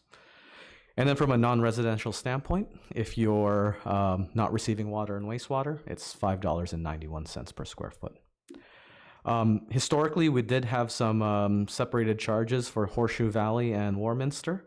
If you're in Horseshoe Valley, the total charge, you know, including water and wastewater services for a single-family home was $42,000. Now, keep in mind that the prior DC also included a number of categories relating to even wastewater, which are now not being considered as part of this calculation because that's now being treated as a separate process. And then with Warminster, it was an additional $12,250, which brings up their grand total to $28,877. And then you could see the charges again relative to the unit size. Next slide. So in terms of the recalculations, again, similar to you know, the prior slide, we have the rural component and then as well as the urban area. In this case, you know, if you're building in the non-water serviced areas, or at least of private servicing, a single family home would be $18,759. And again, you could see the charges cascading down depending on the unit type. And then a non-residential building would pay $4.82 per square foot. And you can see the corresponding categories for which those charges are related to. If you are in the urban area, then you're paying an additional $10,496 as a single family home to be able to connect to the water system, receive water. So for a grand total of $29,255 per single family home. And then again, going down the list on the non-residential side, that's about $10.66 per square foot. Now, keep in mind, I'd like to say this typically anecdotally, you know, when you're building a home in the rural area and you have to build your own well, do all your connections, pay for the pumps, etc., it's a little bit more than $10,000 per home. So I think, so that is something that's a benefit of being on a municipal system to some extent. Now, next slide, please. Now, in terms of rate comparison, you can see your current rates right now. As I said, you know, in the rural area, private serviced areas, you'd be at $16,627. We're now going up to $1879. However, you can see for the urban charges, I mean, there's some that were higher, some that were lower between Horseshoe Valley and Warminster. We now have a uniform charge of $29,255. So really just right in the middle. And that's just with water. Next slide, please. And then similar with non-residential, again, that's actually a slight decrease. So instead of $5.91, we're now at $4.82. But then on the urban serviced area, once you add in the water charges, you can see the Horseshoe Valley and Warminster and the other areas now gravitate towards $10.66 as opposed to $9.50. Next slide. And again. So just to provide you some feedback on the comparators of other municipalities, you can see, you know, this chart represents single and semi-detached dwellings. In terms of the color scheme, the dark blue at the bottom is the upper tier charge. So that would be the county or, you know, another, if applicable. And then you can have the light blue, which is essentially the lower tier or a single tier. So for example, with Barrie, they wouldn't have the dark blue because they don't have an upper tier. It's a single tier municipality.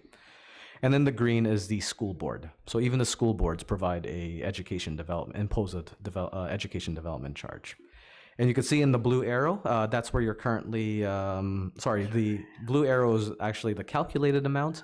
And then the two orange arrows are where you're currently at. So really within the ranking of all the municipalities, you're not moving at all with these new rates. If anything, again, just both of them just kind of get averaged into the middle of that rank. Next slide. In terms of the non-residential, as you can see, you're still on the far right side of the graph. So you're currently right now with Horseshoe Valley and Warminster. If you are in the urban serviced areas, you're just in and around Springwater. So having that new charge, again, you'd be in a similar rank as where Horseshoe is today.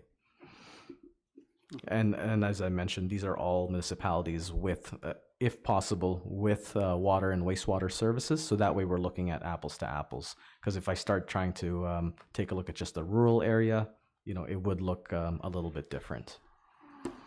And next slide, please. So, and then finally with industrial, as you can see, the two orange areas similar to the commercial piece, just in and around the township wide for Springwater. And then really your new urban rate is at a similar ranking as your Horseshoe Valley non-residential amount existing. Next slide, please.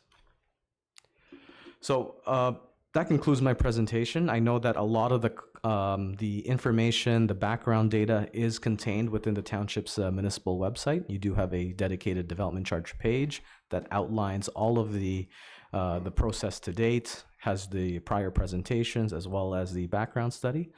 So that concludes my presentation. As I said, we'll be here hopefully back on October 23rd for council to consider the bylaw. Thank you very much, Mr. Tan. Appreciate the presentation. So I'll open the floor at this time for any questions or comments by council. Deputy Mayor Lavoie. Yes, thank you very much.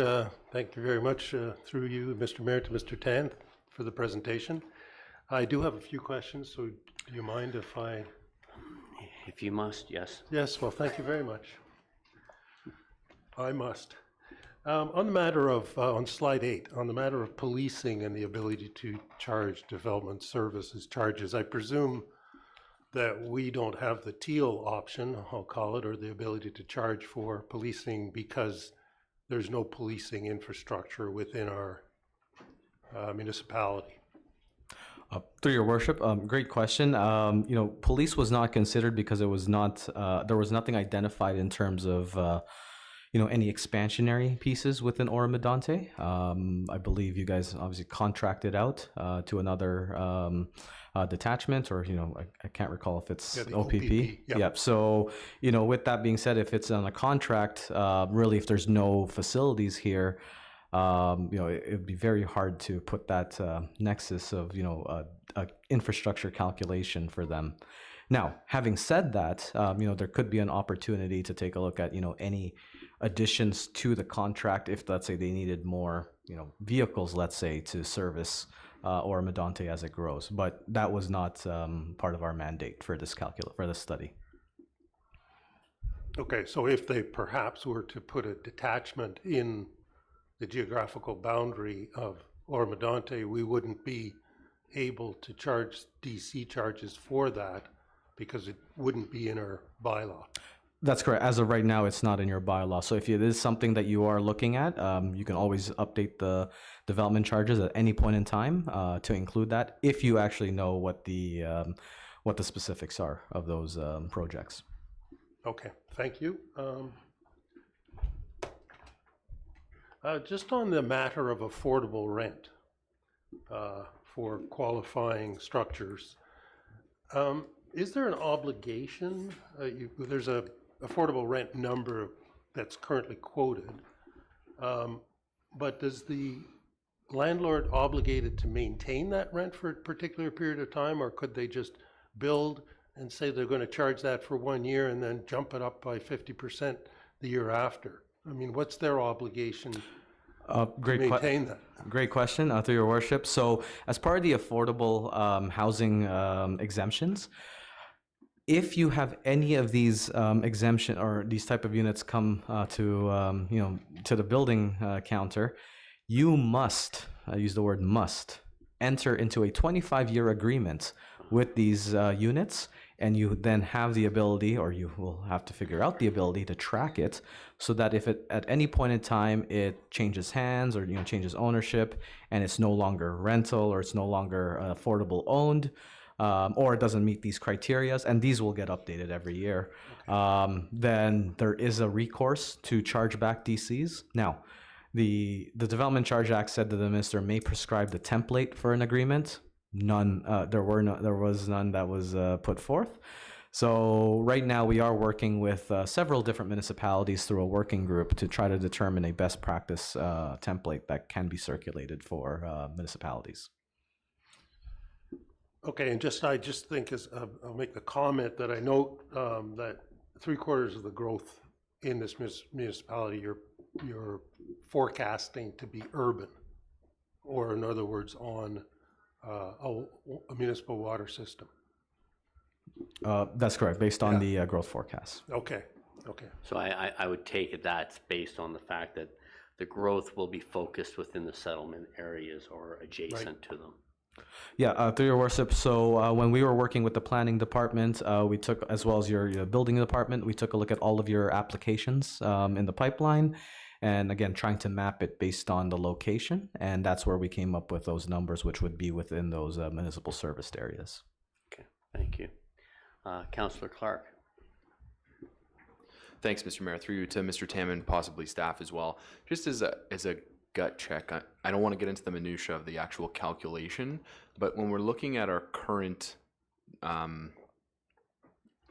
rates and comparing them to our calculated rates, apparently it's cheaper now for services related to a highway or parks and recreational services. Is that just because it's related to those growth areas in particular and there's economies of scale? Because I would assume, based on budget presentations that we've had in the past, it's actually getting more expensive to build some of these things. So it's more expensive to build parks, it's more expensive to build roads. So I'm surprised to see that our calculated rate is actually less than our current rate. Through your worship, are you looking at the residential? Because I see them all increasing. No, I'm looking at the non-residential. Oh. Okay, so So with respect to the non-residential, so the way that the act works and the calculations, again through your worship, as I mentioned in one of the prior slides, when we take a look at all of the capital costs, we then have to allocate it between residential and non-residential benefit. So at that time, perhaps, when we were allocating it between the two, and typically we look at population to employment, there was a much higher ratio of new population rather than new employment. So then, the majority of those costs then may have shifted towards the residential side, because they would essentially use up the infrastructure to a higher degree. Okay, thank you. Any other questions? Just one question, Mr. Tan. Does the new PPS that's coming into play in October 20th, will it trigger or alter anything that will affect the model that we've used to set our DC charges? Great question. As of right now, we don't believe that it'll change anything on the DC side. However, there is a trickle effect where if it does affect any of your growth forecasting, then that could potentially impact the numbers, of achieving these, or, how it may play out. But from the purposes of the development charge standpoint, I don't believe that there was any impacts to the Development Charges Act. Okay, no, because I guess where it concerns me is because I think you can now apply, even if it's not within your OP, to expand settlement areas. So hypothetically, if a developer owned lands adjacent to a settlement area, it would take the power out of our hands to say whether or not that's part of our game plan. The province would overrule us, correct? So through your worship, that's a great question. I could see where you're going with this. So as of right now, your forecast is over a 10-year period. So, if those applications were initiated where they would like to have staff look at the expansion of an urban area based on their application, if that does materialize, then this is something where we would now have to revisit your urban calculations to see if those units will change. Now, having said that, based on the timing, again, this is only a 10-year forecast. So, by the time that, a developer would actually, undertake that application, perhaps it gets approved, and then they actually have a plan for, putting in those units, servicing, etc. I'm not sure exactly how how that would be, at least within the short term period. But definitely, if we had a forecast to 2051 or something longer, then yeah, I think that would be an immediate effect. As of right now, I think it just has to be monitored by staff. And if it does come faster, then this is something perhaps maybe we reopen and revisit the DC before the 10-year expiry date. Okay, thank you very much. Councillor Schell. Yes, thank you, Mayor Greenlaw, through you to our guest speaker. Just an update on water well costs. I was just looking at a current water well report and payment by one of our local well drillers for a 60-foot well was $15,900 just for the well, and another $5,000 to $6,000 for the pump and the pressure tank inside. So when you compare that to the cost of residential water services, just something for you to keep in mind. No, thank you very much for that comment. Thank you. Any other questions? Seeing none, thank you very much, Mr. Tan, for your informative and very detailed report. And we will see you again in October. Thank you. It was my pleasure. Okay. Thank you very much for coming in person. It's much appreciated. Yes, and safe travels back. You're going against the traffic, so it's so that's good. Right time of day. Madam Clerk, may we have a motion, please? Mr. Mayor, could we please ask if for any public comment, please? My apologies. I forgot we were in a. Yeah, I know. I should have just handed this over to you, Deputy Mayor. I will now ask the township staff to advise if anyone from the public has registered to speak via Zoom or in person to the background study of the proposed bylaw. No, Mr. Mayor, there were no registrations received. Okay. Is there anyone in chamber who wishes to ask questions or make comments in regards to the matter? It's all Greek. It's all Greek. We'll look for a translator next time. I don't know if it'll help. So, okay, so then council wishes to thank all those in attendance for the participation and will consider the matters before reaching a decision. Council consideration of the proposed development charges bylaw is scheduled to occur on Wednesday, October 23rd, 2024. Having heard all comments, this public meeting is now adjourned. Madam Clerk, can we have a resolution, please? Moved by Young, seconded by Bard. Be it resolved, 1, that council approve the development charges DC background study dated August 23rd, 2024. 2, that council continue with the DC approach to calculate the charges on a uniform township-wide basis for all services except water. 3, that council approve the DC approach to calculate the charges on an urban area basis for water services. 4, that council has determined that no further public meeting is required. Thank you. Everyone's heard the motion. I'll call the vote. All in favor? Opposed? Seeing none, that is carried, Madam Clerk. Once again, thank you very much, Mr. Tan. We're now at reports of members of council, updates from council representatives in regards to the county of Simcoe or township partners or agencies. Councillor Hutchison. Thank you, Mayor Greenlaw. Through you, just an update on the SSEA. We had our meeting on September the 6th, in which we were provided a financial update on the SSEA and also a request for a review of our memorandum of understanding with partner municipalities was passed. If anybody's ever interested in looking at the meeting minutes, they're available on the SSCA website. And also, I just wanted to mention as well the Partners for Climate Protection program that the SSCA is working with, and with the township. There is a survey that is now open for the public to take participation in, and it can be found on the township website website under, if you just go to the website and search Climate Action Plan, you'll be able to find the survey there. So I would ask anybody who's interested to to participate in the survey. Thank you. Thank you very much, Councillor Hutchison. Councillor Shell. Yes, thank you, Mayor Greenlaw, through you to the panel and the public. Heritage Committee is going to be selling our heritage books again at the Fall Fair this coming weekend.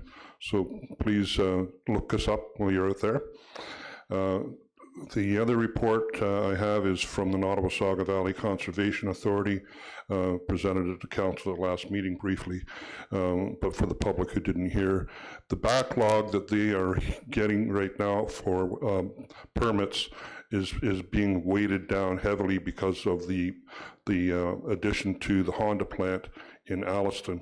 So they're really backlogged.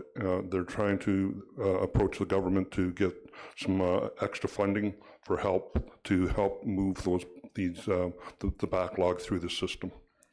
And our next meeting for the Heritage is in October, and our upcoming meeting next week for the Lake Simcoe, the Lake Country Doctor Remuneration it will be on next Thursday. Thank you. Thank you very much, Councillor Shell. Excuse me, Deputy Mayor Lavoie. Thank you very much, Mr. Mayor. Just a general comment with regard to the County Council. For those interested in governance matters, County Council is considering restructuring of the number of representatives on County Council. At a meeting this Tuesday, contemplating and receiving a report from staff with regard to a full-time warden, for instance, as opposed to electing the warden once every 2 years. In addition to which, there's proposals to reduce the size of the County Council to 16 members, all of which would take effect after the current term. Having said that, it was a very fulsome discussion at County Council, and those of you who are interested in such things are invited to watch it. And there'll be further reports coming back from county staff for the council to contemplate in terms of reorganization of the council chambers and its members. So thank you very much. Thank you very much, Deputy Mayor. And just to add to your comments, and there was a very hearty and fulsome discussion, and I think it's a big decision to make moving forward that affects the 60 municipalities of the county. And there were many great questions by our colleagues brought forward, and staff will come back in order to have a more wholesome report that answers the questions so that all questions are answered as best as possible. Councillor Young. Yeah, thank you, Mayor. Just one quick question. What was the genesis for that? Is it cost? I mean, Oh, thank you very much, through you, Mr. Mayor, to Councillor Young. No, it's a requirement every term to contemplate the makeup. You know, I guess there's been thoughts from time to time that it might go to a regional format, or in any case, this is where we are at the moment. And in that, I think it, you know, you can look at cost as being a component, which it is, but it's a very small, minute component compared to what councillors on regional boards sit. And but it's also, you know, there's that constant debate is, does more bring better representation than less? But it's also that a smaller group may be more efficient in dealing with matters. So it's a double-edged sword, right? So, but anyways, what else? The only thing I do want to, we touched on it briefly through Councillor Shell, but this Friday is the Oral World Fair, and it's 170 years old, and it was started by the Agricultural Society that is 172 years old. So those mornings when you kind of feel beaten up and creaky getting up, you're very young compared to it. But there is a truck and tractor pull on the Friday evening. The parade is at 1:30 on Friday afternoon, and then the fair concludes with a, I guess, is it technically correct, called a smash-up derby or wreck 'em derby at the end of the day. So, but it's a true traditional agricultural fair, and I do encourage everybody to get out and participate. And no other comments or reports? Okay, so we will now move to announcements, which I think we likely did both in the same. Is there any other announcements you'd like to have at this point, Councillor Young? No? Do you want to re-announce when your corn roast is taking place? I believe it's a local. There's only so much corn. Okay. Ran out of corn. Okay. So we're now on to item 15, consent agenda. Does anybody want anything pulled from the consent agenda for further discussion? Seeing none, may we have a motion to receive the consent agenda, Madam Clerk? Moved by Young, seconded by Hutchison. Be it resolved that the staff recommendations with respect to the items listed under consent agenda correspondence be adopted as printed. All in favor? Opposed? That is carried. We have no communications or petitions, no notice of motions this week. Bylaws, may we have a motion for all the bylaws under item 18, please? Moved by Shell, seconded by Bard. Be it resolved that bylaw numbers 2024-088, 2024-089, 2024-090, 2024-091, and 2024-094 be read a first, second, and third time, passed, be engrossed by the Deputy Clerk, signed and sealed by the Mayor. Members of council, any comments or questions regarding the bylaws? Seeing none, I'll call the vote. All in favor? Opposed? There are none. And now we will go into closed session. So do we want to take we'll go to closed, clear the chamber, and then start in 5 minutes. Is that fine with you, Mr. Benz? Okay, thank you. Okay, so 5 minutes if anyone wants to get a coffee or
Mr. Mayor, we're live.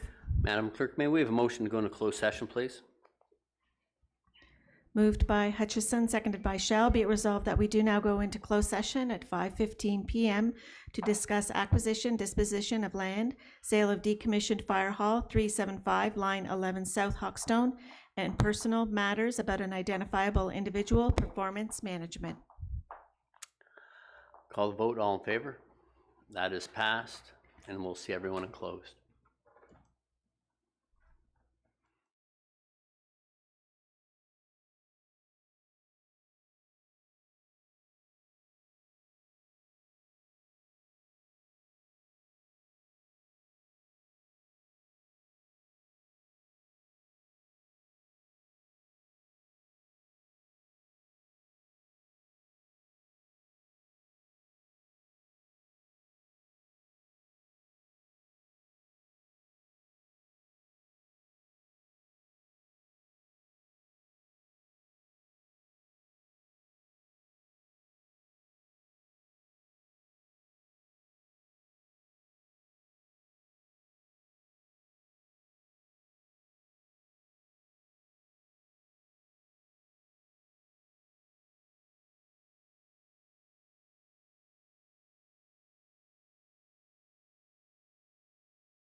Mr. Mayor, we're live. Thank you, Madam Clerk. May we have a motion to rise from close, please? Moved by Lavoie, seconded by Young. Be it resolved that we do now rise at 6:22 p.m. and report on the closed session items 4C and D. Thank you very much. May we have a motion? Oh, sorry, I'll call the vote. All in favor? That is carried. May we have a motion for item C coming out of close, please? Moved by Clark, seconded by Bard. Be it resolved, number one, that confidential correspondence presented by Donna Hewitt, Director, Corporate Services, reacquisition, disposition of land, sale of decommissioned fire hall 375, line 11 South, Hawkstone be received, and two, that staff proceed as directed by council. Thank you. All in favor? That is carried. And may we have a motion for item D emanating from close, please? Moved by Hutchison, seconded by Lavoie. Be it resolved that the confidential verbal information presented by Sean Binns, CAO, acting clerk, re personal matters about an identifiable individual performance management be received. All in favor? Opposed? That is carried. May we have a motion for the confirmation bylaw, please? Moved by Lavoie, seconded by Clark. Be it resolved that bylaw number 2024-096, being a bylaw to confirm the proceedings of the council meeting held on Wednesday, September 11, 2024, be read a first, second, and third time, passed, be engrossed by the deputy clerk, signed and sealed by the mayor. Thank you very much. All in favor? That is carried. And a motion to adjourn, please. Moved by Shell, seconded by Young. Be it resolved that we do now adjourn at 6:24 p.m.